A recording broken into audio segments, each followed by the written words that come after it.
Hello' everyone, কি খবৰ আপোনালোকৰ? আৰু বিহুৰ বন্ধত যিহেতু মই ঘৰলৈ অহা নাছিলোঁ, সেইকাৰণে হাজবেণ্ডে লগ ধৰি আছিলে ফুৰিবলৈ। আৰু যিহেতু ফুৰিবলৈ যোৱাৰ বুলিলে মানে ওচৰতেতো মেঘালয়খন আছে, সেইকাৰণেতো সুবিধাই হয়। আৰু তাতো বহুত বেলেগ বেলেগ প্লেচ আছে। তো আমিও গোটেই লগৰখিনি, তাৰো ফ্ৰেণ্ড, মোৰো ফ্ৰেণ্ড, এনেকৈ চবেই মিলি গ'লোঁ।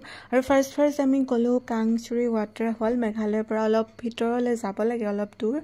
আৰু গাড়ী ৰখোৱাৰ জেগাৰ পৰাও বহুত দূৰ তললৈকে নামি আহিব লাগে। আৰু কিবা এটা ভাল জেগা চাবৰ কাৰণে কষ্টটো কৰিব লাগিব, নহয়নে? তো অলপ কষ্ট কৰি মেলি ভাবিলোঁ ড্ৰেছটো চেঞ্জ কৰি লওঁ, পানীত নামিম বুলি। কিন্তু মোৰ নমা নহ'ল বাৰু, ইহঁতিয়ে নামিলে। আৰু বহুত বেছিয়ে ধুনীয়া হয়, একদম বিউটিফুল প্লেচ। আপোনালোকে যদি ভাবি আছে ক'ৰবাত যাম বুলি, গৰম দিনততো আৰুৱে বেছি মজা লাগিব। তো এপাক আহি যাব। আৰু তাতে আমি অলপ ৰখিলোঁ, এনজয় কৰিলোঁ, ফিলটো ল'লোঁ। ইমান বেছি ধুনীয়া নেচাৰ, মানে এনেকুৱা জেগাতটো আহিলে মনটো ভাল লাগেই। আৰু নেক্সট আকৌ ক'ত গৈছিলোঁ দেখাম বাৰু, ভিডিঅ'বোৰ চাই থাকিব।